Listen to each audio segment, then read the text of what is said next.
All right, hey, give Bucknell a lot of credit. I thought they were terrific, and obviously not just their shot making, but I thought their whole game plan and the way they played was just, it was fantastic, and give them a lot of credit, and give our guys a lot of credit for for pulling this one out and surviving.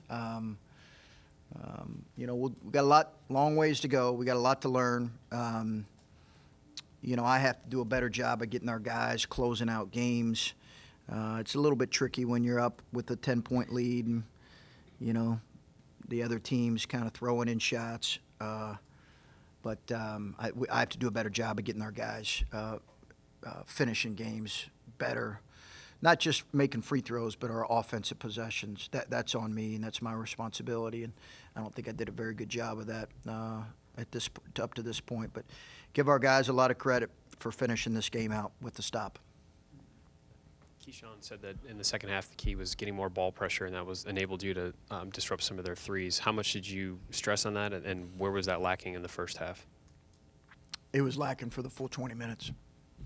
And it was a major point of emphasis in the second half, or in the halftime.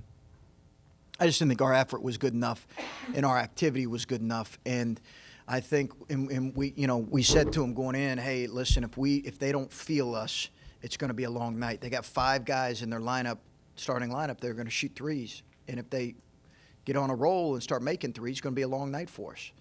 And I think they had 5 guys make threes in the starting lineup, with 2 of them.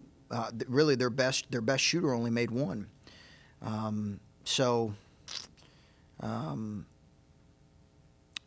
think overall that's just an area we have to get better in. But our ball pressure was much better.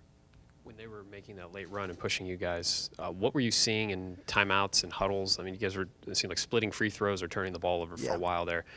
Did you sense frustration, panic, anything like that among the guys, or what were the conversations like at that point? I think frustration, because we had a couple missed assignments on a couple flare actions, and again, the most glaring thing to me was I did not think our attention to detail was what it needs to be for a good team, and that's the coach's fault. That's the coach's fault. So we got to get better in that area. Chris, how does Andre look? I think he's fine. He took a really hard fall, and he hit the floor. Andre's a really tough kid. He is a tough kid.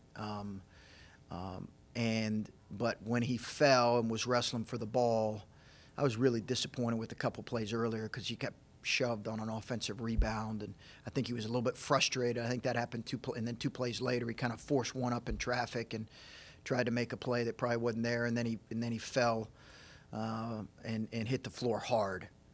I mean, he hit it hard, but he's a tough kid now. Andre Wesson's a tough kid, and he wanted to come back and play. Dan said that the 3 teeth came out, so I mean, this might seem kind of obvious, but what message does that send to you, to the rest of the team, that he pops in a mouth guard, goes back out there? Well, that's why I love Andre as a kid. That's why I love him. Man, I go to war with that dude. Go to battle with that dude any day, because he competes on the defensive end, and he's got a real toughness to him, and it's one of the things I really love about him. Both he and his brother are tough kids. When you hear a guy loses 3 teeth, are you just like, okay, here we go, or do you do a double take and wonder, should I put him back in the game? Well, I thought it was 1, and I didn't know it was 3. I thought it was 1 because I grabbed one of them on the floor when I was out there. I actually stepped on it, so I apologize for that. But I grabbed it and then gave it to Jeff. But really, at that point, I'm worried about does he have a concussion? Kind of how's his neck? So you're really at that point, you go beyond the teeth, the cosmetic stuff that's going to happen. It's like, okay, does he have all his faculties, and is he feeling okay? And once we figured that out, then we could look for the teeth. And you've probably touched on some of this already, but 3 games in a row now, you guys have given up a decent sized run. Minnesota not as much, but still a run. at the end of the first half and either lost the lead like you did tonight or saw it close up. Are you seeing anything consistent across these games other than you're playing good teams that are coached well, but you're giving up some leads here going into halftime? Not really, because I think I don't remember specifically the Minnesota one. Minnesota was 9-3. Okay. Illinois was 16-4. Tonight was 15-2. To end of the half, first half. Yeah, maybe I got to look at my substitution patterns. Maybe we relax a little bit.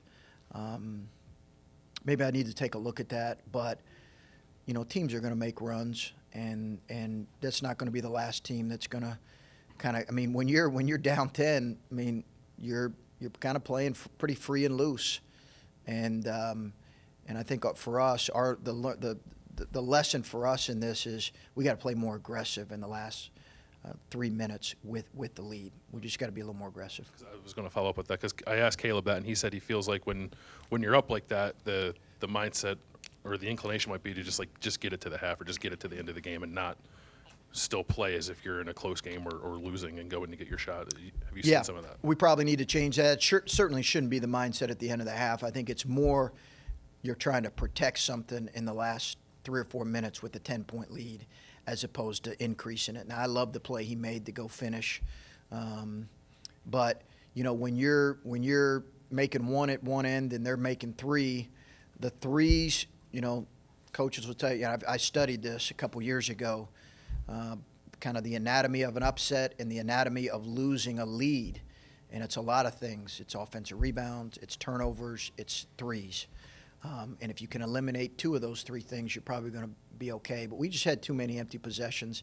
And again, that's my fault. We just have to teach that better and practice it better. And we do have a new group. You know, I got on Luther a couple times out there because I thought he was too passive. That's the first time being in that situation, or one of the first few times. What was your plan going into the Bucknell's final possession, and what was your take on the final possession? Well, I thought that's the one possession that we had good attention to detail. And, you know, we have a guy on our staff that that studies end-of-game situations for the opposition. We review it. He and I review it before the game, both offensively and defensively. And I think they ran something similar to what we anticipated they would run, and our guys did a really good job kind of sniffing it out. I didn't know if they were going to go for a 3 or a 2 there, but the ball got bobbled, and we were able to close it out. Chris, I think you've talked about it already this season, but like Bill said, the last couple teams have gone on these runs, and it seems like each time Keyshawn's kind of been there to pick the whole team up. Can you just speak to what he's meant for this team in situations like that this year already? He's a really poised kid. He's a really poised kid, and he's one of those guys that can get his own shot.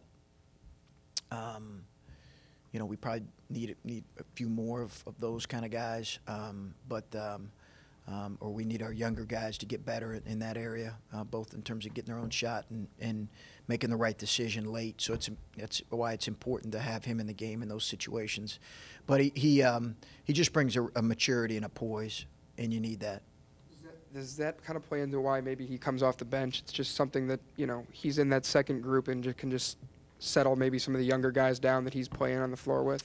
Yeah, I mean, I don't really, you know, we've talked about, I asked him, hey, do you want to go in the starting lineup? You know, it's not a big deal. I think he just right now he's in a good rhythm coming off the bench. I'm sure he'll start some this year as well. But he kind of likes watching and seeing James. Was CJ cramping at the end, or was it his ankle? It was cramps. So is that cramps from last year? I was gonna say, is that concerning? Cramps. I know how much that hobbled him last year. I know he's done some things to try to get that under control. Is that We'll look at it, address it, and try to figure out what we can do to help him in those situations. Jeff Dietz will do a great job kind of being on top of that, but it was definitely cramps. Chris, Keyshawn said that he knew that Bucknell was going to take a 3 at the end because he overheard conversations that they had. Is that what you mean when you said that your guys had sniffed out what they were going to do? I didn't know that. It'd be nice if you passed that along to the coaches. At some point, I was not aware of that. But what I meant was they have an action that they run that's a really good action where they try to get a three. Yeah, he said something about that too. Yeah, and yeah, I figured, but he could have said, "Coach." But yeah, so we anticipated that, and I think I'll have to watch it. I think they ran similar to something that we had walked through. But Mike Nettie on our staff kind of helps us with end game situations, and yeah, like our guys were aware of taking away the three in that situation. It's an interesting thing as coaches, you know, as dangerous as they were from 3-point line. I totally get why they went for a three on the road.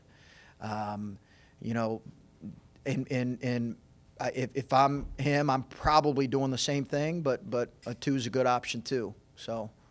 And when we talked yesterday, you said that leadership on this team was something that you still were waiting to cast a verdict on. Didn't really come out with much rust today. When they made a run, you ultimately stopped it. Is this a really good step in that direction in your mind, or just I think it's a step. I think it's a step, Lori. I don't think we're there yet. I think it's a step. I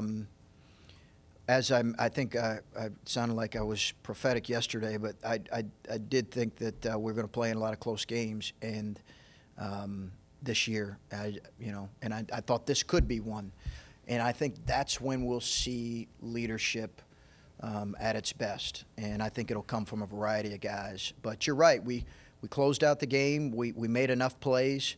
We'll learn from it. Again, I have to do a better job of making sure our guys, we can finish games better. But teams make runs on you. Good teams do. And hopefully we'll be better prepared next time. Okay, thanks.